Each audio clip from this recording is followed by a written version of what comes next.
What is up, everyone, and welcome back to Across the Board, sponsored by MoneyBall Metrics. You have your normal Monday team here today. Myself, Alpha Dog Betsy, with my guy JD from Line Movers, and our other guy Ben from We Beat the Spread. Fellas, crazy day of football yesterday. Not the best day for me. JD, I know you had that big max play winner last night, so good read there. Ben, we're gonna go over to you. How are you today?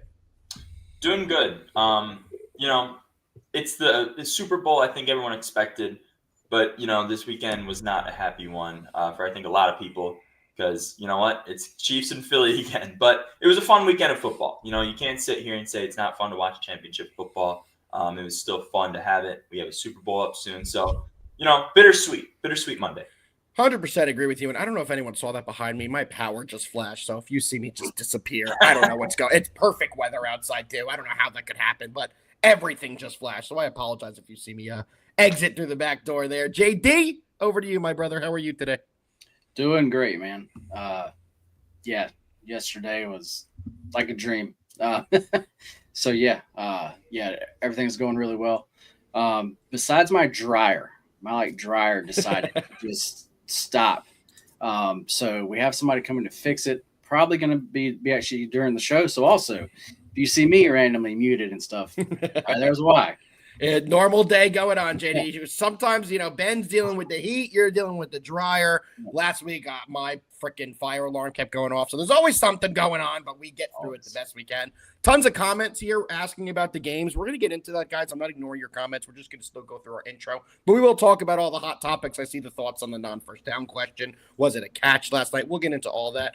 One comment I do want to put up, though, is J-Bo's comments. Going to miss football, but no doubt ready to crush MLB with us. We say it all the time on this show. This show was built on MLB, and trust us, we are very excited to get back to MLB as well. But we still have football left to go. We still have basketball. We're still going to be doing, so a ton of good things are going on in the sports world. All right, Ben, how did you do? How was your recap? Well, on the show, I went 1-2. Unfortunately, we did not get the Saquon Barkley rush attempts. It looked like he kind of tweaked something in the first half. And then all of a sudden, Kenneth Gainwell was getting a lot of carries. They gave Dallas Goedert some carries. So an interesting one there. Didn't go the way I wanted. But finally, Patrick Mahomes, he did come through for us. Would have cashed either way on the rush yards or attempts, but we did that. Lost the Bills' money line. So 1-2 for me on the best bets this weekend. Show plays for me. I gave out Matt Collins anytime touchdown. That's the best thing I can say about my show plays. That's all I can say about the show play. So we cashed that plus 650. One of our viewers out there did say he'd come on the show Friday and cluck if that bet did cash. We all saw that in the comments, so hopefully he will live up to that. We will see that coming this weekend. But fellas, it's going to do it for the recap. You ready to dive into some bets for today? Actually, no. We can't just dive into some bets. We have to talk about what happened. And here he is. The clucker himself, Doc, will be here. We appreciate you, Doc. And I do know you bet that Matt Collins anytime touchdown. So I know you're probably not super excited to cluck, but big win there. Happy we were able to get you that play. Let's talk about it, guys. Was it a catch? Which play are we talking about? The Hollywood or the worthy one down on the goal line? I didn't think it was a catch. I thought the ball clearly hit the ground. What did you boys think about that? So when the rules expert came on and he explained it in a good way that made it somewhat believable, he said the ball can hit the ground, but he said, did Worthy pin it enough to where it didn't move when it hit the ground? Right. In my opinion, I don't think he did, in the sense that he didn't have enough possession to when it hit the ground. It looked like it moved a little bit, but even if it didn't, you still have to have possession when it hits the ground. You can't, it was pinned, sure, maybe, but it still hit the ground before he had possession. And he said, even with that, he didn't think it was a catch either. And I just don't see how you can rule that a catch after watching it in slow motion. Clearly hit the ground pretty hard without him having possession. So I thought it was kind of a wild call, but it wasn't the worst call ever. I could see how they got to the non-overturn, but not a great call, I don't think. JD, what'd you think? You think it was a catch or no catch? Man, just like kind of Ben said, the way the ref kind of actually talked about it made it seem right. Yeah. But to me, the ball definitely hit the ground though. Yeah. But as far as if it was a Bills or actually a Chiefs catch, to me, it was plain and clear a Chiefs catch because it was a tie. And then actually just like a baseball term, whenever you're trying to get first base, the tie goes to 100% agree. Runner, and then the tie goes to the offensive player there. But yeah, so like as far as to me, it is the ground part. Me too. And like I said, like when I first saw it, you definitely think no. Like I said, and then the ref came in and explained that stuff. So but every time Mike Pereira gets on air, you know he's full of crap. That guy is wrong like 90% of the time. No offense, Mike Pereira, but every time they give him on there, it is absolutely brutal. Second question we have to talk about. Was it a first down, the Josh Allen fourth down rushing play? And Joseph, this is a fantastic comment. I think everyone's saying the same thing. How come tennis could have the technology to know exactly where the ball is, but the NFL can't? And there's a lot more money in the NFL than there is in tennis. So for me, I agree, and I'm going to put it straight up. I do think it was a pretty obvious first down. You had one official a yard and a half past the sticks, and one official a yard and a half behind the sticks with a 3-yard gap in between them. Kind of wild. They could have two totally different visuals on that. But I have to put it out there before I let you guys talk about this. That's not the reason the Bills lost the game. No. I was on the Bills, and I'm the first one to say that is not the reason they lost the game. If I had to watch them call that unbelievably stupid quarterback fake tush push where Josh Allen rolls to the left and then goes forward, that literally didn't work once, and they just kept doing it, that was extremely frustrating watching the game. What do you guys think? Did you think it was a first down, and what did you think about the play calling from the Bills? It was a first down. I'm glad you brought up the ref thing because that's wild. That the one in front, he comes in a little bit past the first down. The guy comes in behind him, and then he has precedent, I guess, for some reason. Even though the other one seemed to have a much better look at it. The other guy coming in, who was coming in behind, had 8 or 10 more players he was looking through.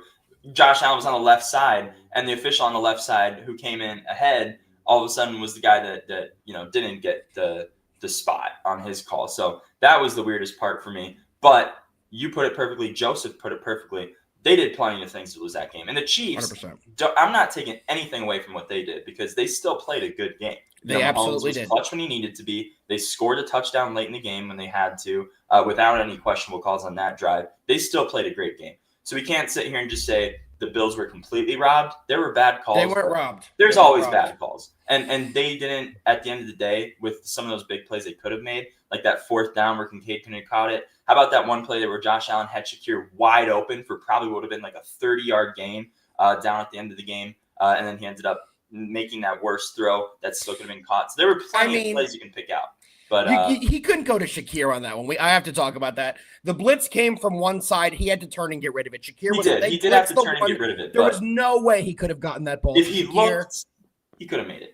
Maybe. Let me tell you something. That was one of the greatest plays I've ever seen from Josh Allen. To get that ball 30 yards down the field, flipping it like a Derek Jeter flip throw from the shortstop position, in a position where you really shouldn't be able to get that much arm strength on a football. He got it down the field. Kincaid was there. He dropped the ball. It was very similar to the Mark Andrews one. So I can't even complain, though. I got lucky. I won the one where Mark Andrews dropped it. I lost the one Dalton Kincaid dropped it. So that's sometimes how the gambling gods go.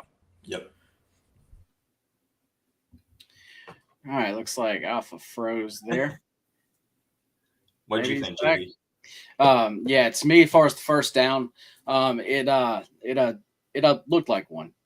But anyway, but as far as the game though, as far as actually Josh Allen goes, I mean, like, he's my guy. You can't really see it. You can kind of see it. I actually have a framed thing of him right actually here. Well, like, actually, like, he like is my guy, but that was just not a good game. He actually should have been picked at least actually 3 times. Yeah. He actually like fumbled the ball twice. That actually one Superman dive, like actually like over everybody, was that was crazy. Like, he's fucking nuts. Like, like actually like to do that then, like, yeah, like he could have easily have actually like lost that ball. He just wasn't really on. I mean, actually, he like still had some like good throws and everything, but like as far as the game as like a whole, that really wasn't his best. I mean, and I think that's what it really actually like came down to. I also saw something interesting that someone posted where the coaching. I mean, Andy Reid clearly outcoached in that game because you had Ty Johnson who got 6 carries and Ray Davis, who got 2 carries. Meanwhile, you have James Cook playing an excellent game. Unbelievable. Seemingly looking good. Like 85 yards for him on only 13 carries. He was averaging 6.5. He broke off that one huge run for them. Like having a pretty good game. And you have 8 carries to 2 backups who it just seemed really questionable. And one of them came late in the game in a pretty crucial spot. So it's like, I mean, I just don't know why James Cook didn't get more action in that game. One of your most talented players on the roster getting 13 carries and, 3 targets through the air, sure, which he also turned into 49 yards, by the way. Talking about 130 yards of offense from scrimmage on 16 plays, on 16 touches, and yet you didn't give him the ball more. I was a little confused by that too. How many times are they going to do that fucking Allen QB push up the left that just wasn't working? Like, it just made no sense. Why wouldn't you use the head of speed that James Cook was able to bring? Yeah. He was able to break a tackle over 8 yards per carry, as you said, or over 6 yards per carry. I apologize. He had over 8 yards per touch in the game. He had 49 receiving yards on 3 receptions as well. Every time they got the ball in his hands, he was a wrecking ball. He was a bulldozer running downhill, hard to stop. The play calling is what let the Bills down, and that's the only way I could put it. That's the best way, I think. It was not the referees. The refs didn't help. The Bills, should have kept the ball and been able to drive while they were up a point. I get that. But at the end of the day, you had all the chances you needed. You needed a touchdown at the end of the game. You hit Kincaid in the hands. And before the play that hit Kincaid in the hands, you had 2 balls batted down at the line of scrimmage. You had opportunities. It just didn't happen. So a little frustrating there. I do not agree with this, Crypto Warrior, though.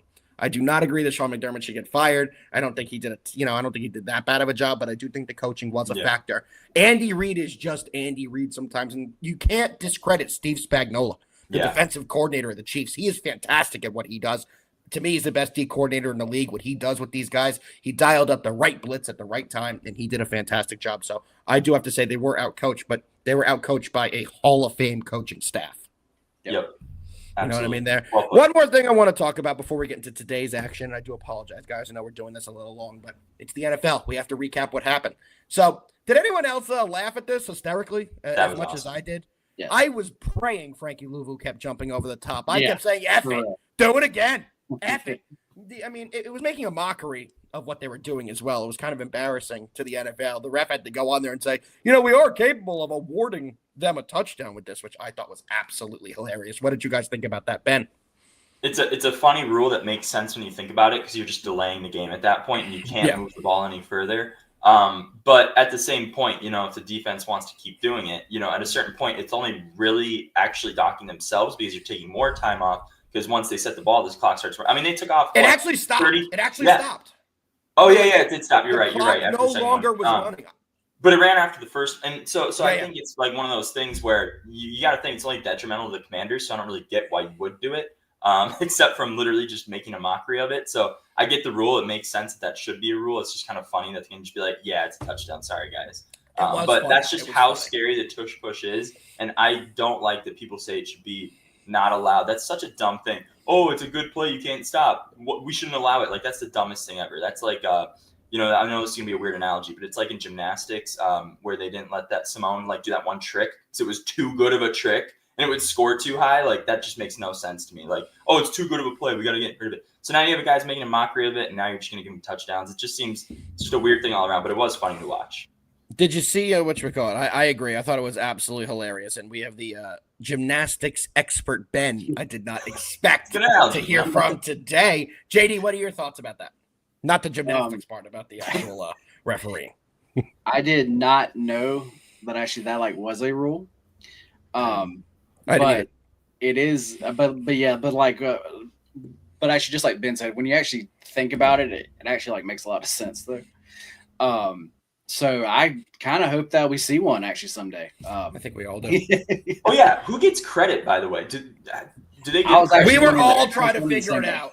We were all for props. It's who gets FanDuel would implode with comments because someone would be like, I had Jalen Hurts to score 2 and to score his 5th touchdown of the game. Yeah. One more thing I want to talk about, fellas, before we get on to today's slate is that Commanders-Eagles game just as a whole. Jaden Daniels is the real deal. He did not have a fantastic game, but he did not cost them that game at all. It's kind of funny. I think the best analogy I've heard about this is the veterans let down the rookie, not the rookie letting down the veterans. You have guys like Austin Eckler that are fumbling plays, just getting up, trying to extend plays that are just not what you do in that moment. You have kick returners like McNichols, a guy who's been there a while, fumbling, blowing the game. And I think the final score, it doesn't really tell you how the game went because the Commanders quit early in the fourth quarter, and can't really blame them for doing so. They had a fantastic year, as JD put it last week. Maybe they shouldn't have made it this far. They exceeded their expectations, but at the end of the day, it's kind of crazy that they lost the game because they couldn't hold the ball. They just kept fumbling, and it wasn't like Jaden was throwing interceptions. It wasn't even like Jaden was fumbling. It was the veterans on the team fumbling the ball. So what do you guys think of the Eagles versus the Commanders? Yeah, I mean, you put it well. Jaden Daniels, they had three turnovers because it was interception, but garbage time pick. Yeah, with those three, if you count the third, they still scored 23 points against a pretty good defense. Like the Eagles have one of the best defenses in the NFC, and they still put up a pretty high scoring game, even turning the ball over multiple times. Jaden Daniels did what he could. Aside from that one garbage time pick, you give away the ball twice for free. One time you don't even get to touch it because on the kickoff return, and they still did pretty good. He looked composed, especially at the end of the first half even when things weren't going well. What really stood out to me was that field goal drive where he was able to still, after getting punched in the mouth a few times, they're down in the first half. You kind of think the Eagles are going to start pulling away, and he comes up with an awesome field goal drive there to still get some points before the half and make it a reachable game in the third quarter. But then you have guys on defense who were literally laughing at those plays, like Luvu when they were doing it in the end zone. He was kind of smiling, laughing, that's not what I want to see out of my defense when you're losing the game. I get it's kind of a funny instance, but they just didn't look locked in at all in the second half. And I'm talking about the defense because they let them down. They quit. Yeah. So, I mean, that wasn't fun to see, but loved seeing the fake punt. That was awesome. That was awesome. Yeah, that was an awesome play. And Jaden Daniels did play a great game. I agree with you, Alpha, on everything you said there. So it was tough to see those fumbles.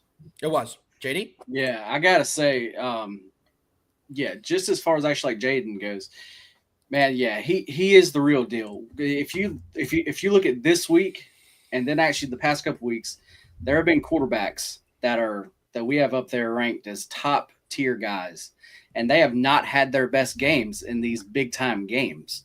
Yep. And actually they have let their teams down. Well, Jaden Daniels definitely did not. He still had a good game. It was just the rest of the team just around him just could not get that done. But he still had a good game though. So as far as next year, I am definitely ready to see how he does. Because we have a lot of people, that actually play good that actually first season, and then that sophomore year they kind of have that slump.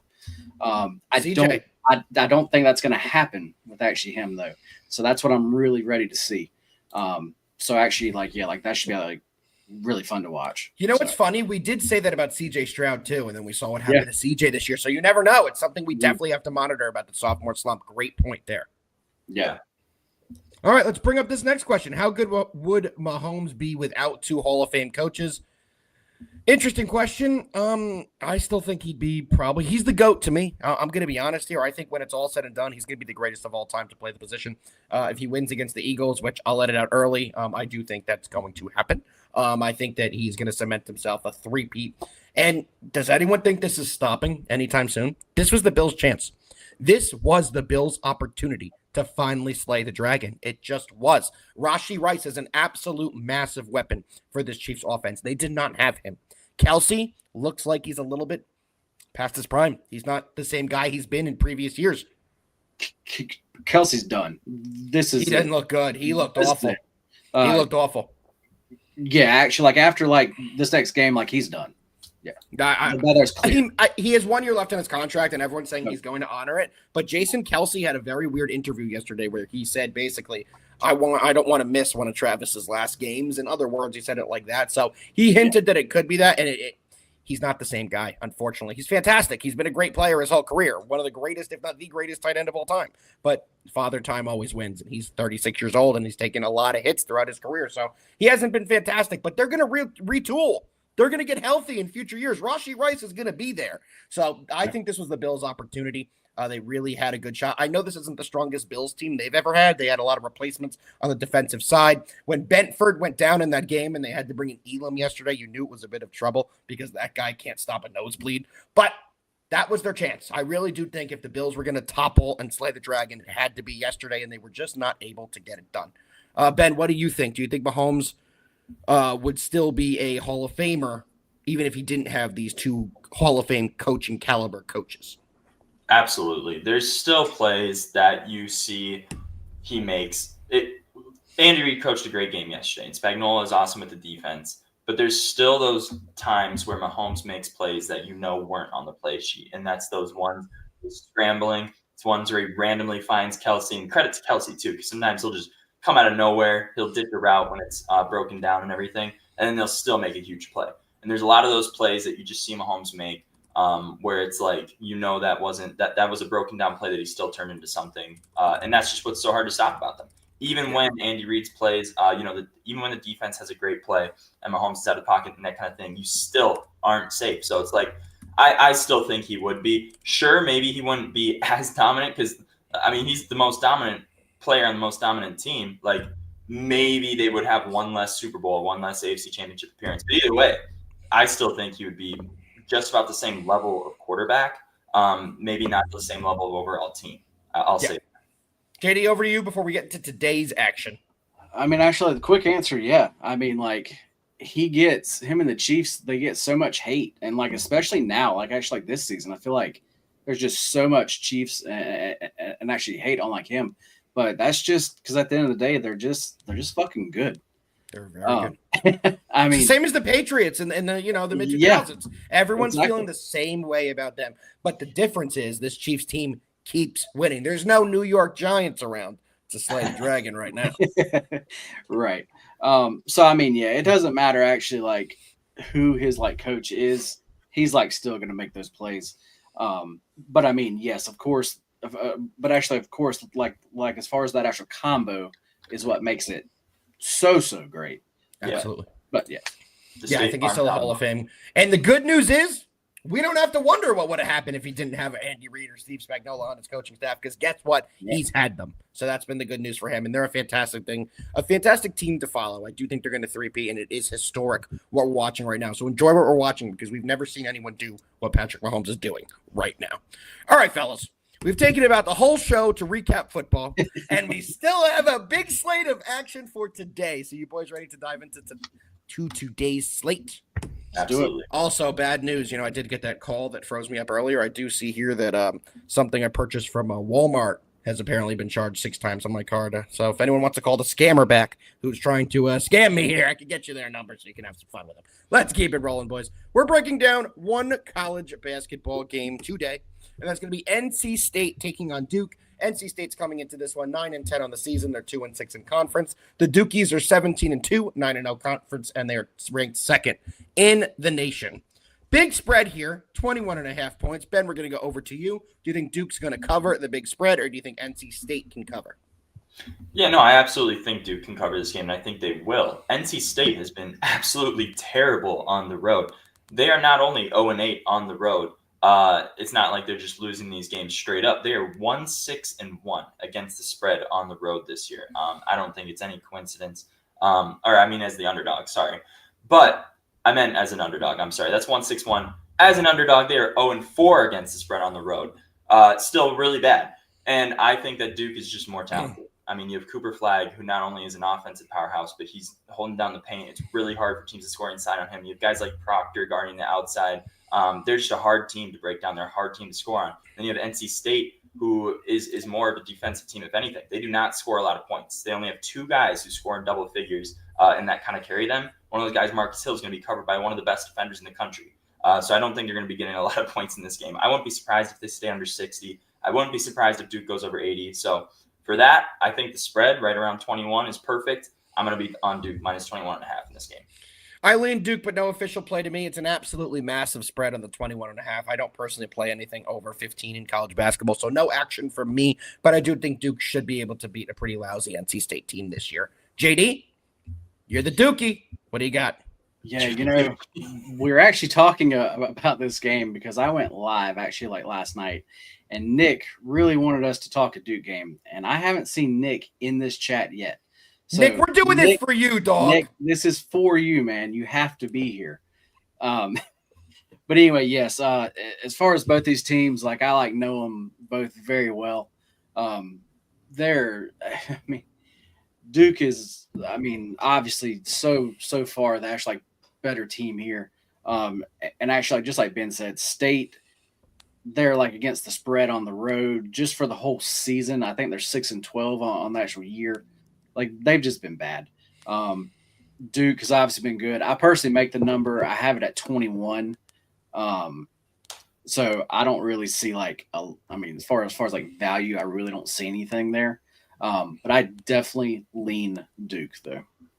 Yeah, for sure. I think that it's either Duke or nothing in this one. It's very hard to take this NC State team because they've just been so lousy. Maybe an NC State team total under. I like that don't mind that at all. actually. Yeah, because you take a look at the recent games, they scored 57 in their most recent game against SMU. They scored 62 against Cal, 76 against VT, 61 against UNC, 66 against Notre Dame. So their totals are not too high. So I definitely do understand why you would like a team total under. Yeah. And that's the JD special right there. He's the king of finding those team total unders. All right, boys, you ready to get into a little NBA action? We have 3 games we're going to be breaking down today. NBA, yep. Let's get it. These plays I like a lot more than the NC State Duke games. Let's dive right in, boys, to probably my favorite game on the slate tonight. We have the Houston Rockets going into Boston, taking on the Celtics. The Rockets, to me, the surprise of the league. They're 30-14 on the year, but they're outstanding on the road. They're 15-6 on the road this season, while Boston is outstanding at home, as they always are. They are 15-8 at home this year. However, we all know the story that's going on with this Rockets team right now. They just defeated the Cavs in a home-and-home, back-to-back games. They won 135-131 in Cleveland, and at home they beat the Cavs by 1 point when we all saw Darius Garland miss 2 of the 3 free throws, which would have won the game essentially. But what do we like in this one, guys? Injury report, not too much on it. The Rockets have a game-time decision in Cam Whitmore. Jabari Smith is out until at least March, it looks like, so not really a big need to bring him up. On the other side, Derek White is a true game-time decision, same with Al Horford. JD, we're going to start with you. Rockets Celtics, what do you like in this one? The Celtics, I actually backed them last game. They were playing the Mavs. I backed them. I think that was a -8 line. But that was them actually coming off that loss. Yeah. To me and for everybody, that should just be like an automatic bet with them because after a loss, they just like cover that actually next game. So that just should be an auto bet now. Because I don't have the numbers right here in front of me, but they've covered it a lot of the time. This is their first game back home. They just came off of, I believe, a four-game actual road trip. So, coming back home that first game, that's a spot where I typically do not like to back teams. Mm-hmm. And then on the other side, as far as the Rockets, they're coming off a couple, like you said, they're coming off a couple really big wins. Also spots, I really don't like to back them, but for this instance here, the Rockets are the side for actually me. They're just playing so well. And I think that their situation is actually a lot better than the ones that the Celtics are in. Coming home, they're getting to see the family, and do all that kind of stuff. 100%. I will say this fits into something that I found. I haven't seen anybody else on Twitter or anywhere say anything about this yet. So I'm going to try to keep this edge. So sorry, guys, I'm not going to tell y'all what it actually is. But yes, what was that? I have to. I have to try to keep the edge. So, but just yes, as far as the Rockets here, this is definitely back them time. Well, I think the Dryer boys have arrived at JD's house. So perfect time to tell you guys. The dogs are barking. That means the dogs are barking, which means it's the Rockets plus 6.5, boys. It's my favorite play of the day. I do think they will keep this one close. I'm not sure if they win it outright, but 6.5 points is a lot for this Rockets team right now. All their games are coming down to the wire. They're competing hard. Either they're winning by a couple against good teams or they're losing by a couple against good teams. But either way, they're keeping the games close. As JD said, the Celtics are coming in off a big win. They are returning back home, and this is a spot I think they could be a little lacking against a Rockets team that is destined to prove people wrong this year. They're 15-6 on the road. This team does not lose on the road this year that often. And when they do, they've competed in those games. So 6.5 is a lot of points. We're all over the plus 6.5. Definitely one of my favorite plays. No, it is my favorite play today. Ben, what you got? Yeah, I don't disagree with the Rockets play for you guys, but I'm going a little bit different angle in this game. Just based off the fact that both of these teams have something they do very well in today's NBA that not a lot of teams do or even care about, and that is play good defense. Not only good defense, great defense. The Rockets, especially over their last 10 games, they're 8-2. A lot of that is their defense. They've had a few games where they've given up big scores. But for the most part, it seems like half or more of the time they're keeping teams under 110 points, which is a winning formula in today's NBA. And look what they're doing this season because of it. They're having a great season so far. This has the feeling of a playoff kind of game. And the Celtics also have a great defense. It feels like one of those games we could see end up a little more scoring. These guys just played, earlier in January, and it finished 109-86. The Rockets didn't play as good in that game, but it went way under the total. And you look at the pace these guys play, the Rockets are middle of the pack-ish. They're 18th in pace, but the Celtics usually are playing much slower. They're 24th in the NBA in pace of play. They might be playing without Derek White, which could affect a little bit of their offensive mojo. So from that angle, I like the under even more. It seems like everything to me is pointing towards the under in this game for me. All right. So I like under 222. It's not an official play for me, but it's what I would lean in this one. All right. Well, I know Joe's just arriving, and Joe is our guy from Houston, so I guess it's a good time to tell you, Joe, that me and JD are on the Rockets tonight. So let's cash your Rockets. Let's have a big performance out of them. All right, fellas, let's keep moving. Next game we're going to be going to is going to be the Grizzlies taking on my New York Knicks. Grizzlies are coming in 31-15 on the year. They're 12-10 on the road, though. This team is a home merchant so far. They have not been great on the road. For the Knicks, 30-16, and they are 15-8 at home. A great home team. Let's take a look at the injury report here. For the Grizzlies, it's another CVS receipt. Cam Spencer, Marcus Smart, both out. Vince Williams out. Jake LaRavia and Santi Aldama, game time decisions. On the Knicks side, not much better. Ariel Hukporti is a game-time decision, but he doesn't play anyway. Pacom Dadier is out. He doesn't play anyway. But Josh Hart is a game-time decision.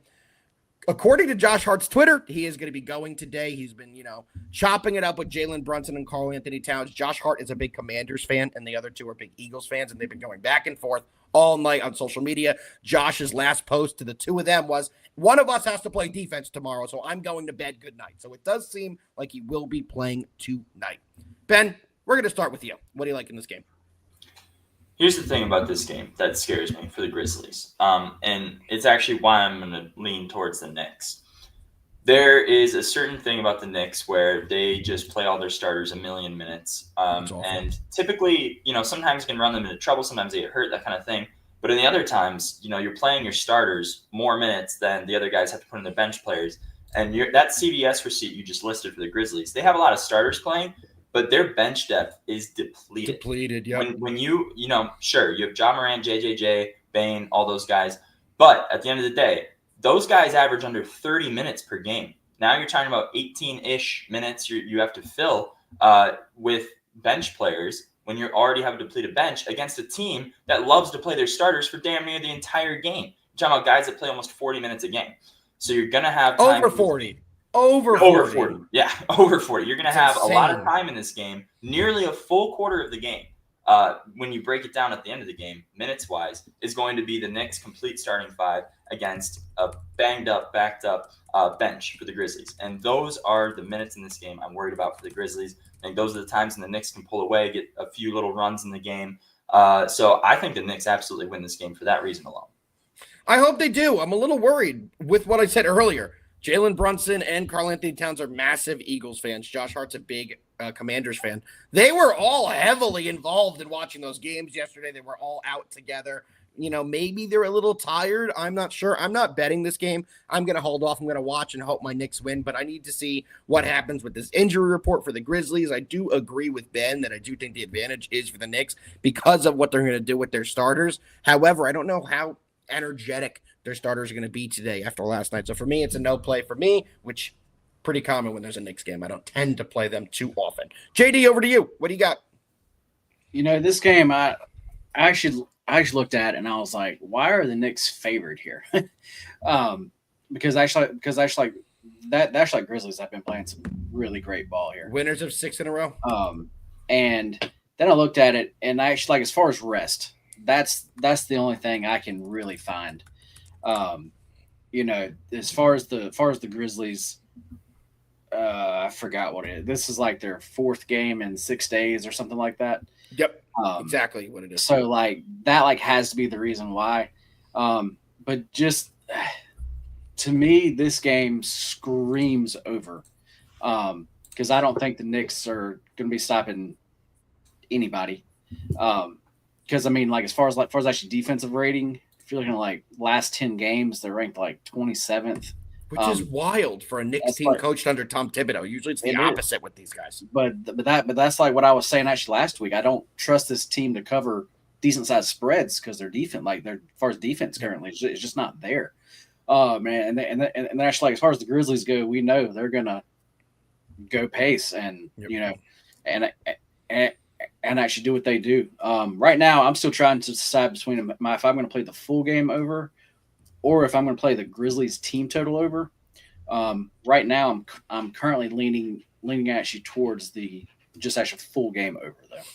I like it. High total, but high totals cash a lot of the times. Don't be scared of high totals, people. A lot of times those are the best overs to play. All right, boys. Excuse me. We have one game left to break down today, and that is going to be the Clippers taking on the Suns. The Clippers are coming in 26-19. However, they are 9-11 on the road. They're a much better home team than they are on the road. Going over to the Suns, who are also in the same boat, but they're the home team. They're 23-21 on the year, but they are 14-8 at home. Over to the injury report. Ryan Dunn is out for the Phoenix Suns. On the other side, PJ Tucker, Cam Christie, Chris Dunn, and Jordan Miller are all out for the Clippers. Ben, what do you like in this game? Short spread here. Clippers slight favorites. This is the national game of the day. It's on NBA TV. What do you like? Yeah, I am absolutely not jumping on this Suns train that I'm not sure many people are on, but at least the books make this a pretty close game, and I do not agree here. Sure, the Suns might be, what is this now, 7-2 over their last 9 games against what quite possibly could be considered the 7th easiest win in a 9-game streak you could ever find in the NBA. Washington twice, Brooklyn once, Detroit, which, Detroit's actually somewhat decent out of those, Charlotte, Utah, Atlanta. So, I mean, it's like that is one of the easiest 7-win stretches you'll ever see in the NBA. At least this year. And then the 2 games they played against decent teams. Well, they lost the second time to Atlanta and then lost against Cleveland. Big. They got blown out. I'm not convinced at all. I still think there's a lot of issues the Suns are trying to address. Meanwhile, for the Clippers, they just got back Kawhi Leonard, who is still on a minutes restriction. He's not playing full minutes. He's playing about half the game. However, they are 7-1 since he's returned. 6-1. I'm sorry, I counted wrong. They're 6-1 since Kawhi Leonard has returned. And I think that's big for them. He's obviously a big piece of their offense. Even with 24 minutes, he's been scoring nearly 20 points per game. He's been playing well for them, and I think that it kind of gave them a little bit of a boost with him coming back. And his minutes limit is supposed to go up. Over time, we might even see a little more than 24 a night. So I just think that this is a Clippers team that's playing better basketball, even with this Phoenix run that they're on lately. So I'm all over the Clippers in this spot, all over. JD? Ben, we're on the same page here, man.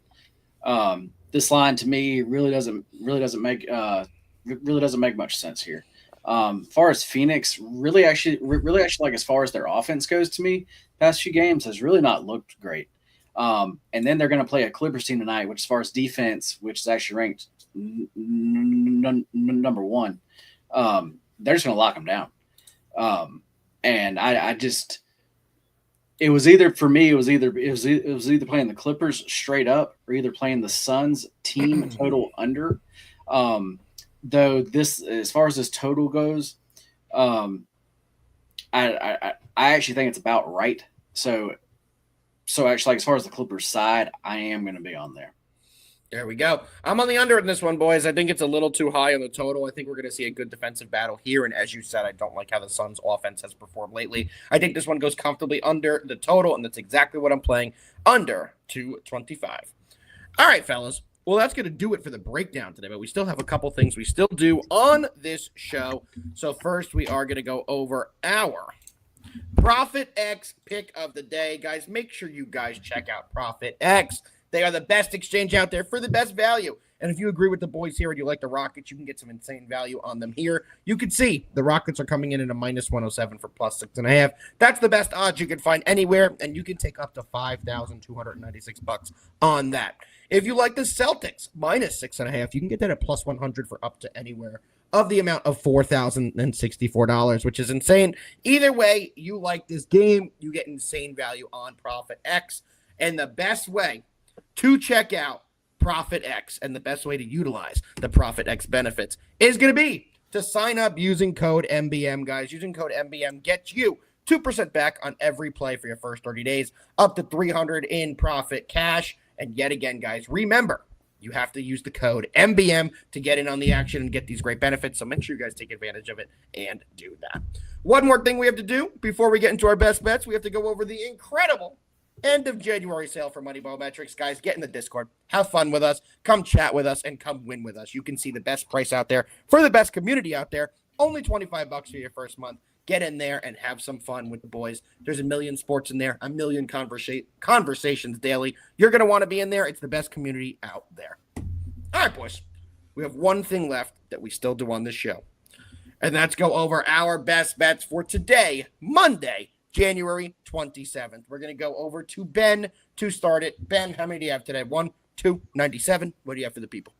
I have 3 for you guys, and it's going to start off with Duke. I do actually love them as a best bet here. I think this game is an absolute blowout. I know it's a high spread for a conference game, but you're talking about the bookends of the conference as far as we're concerned here. So Duke blowout for me. Over in the NBA, we just covered this one, and I said I loved it. Clippers money line. I love the spot for them. It's my favorite money line on the day.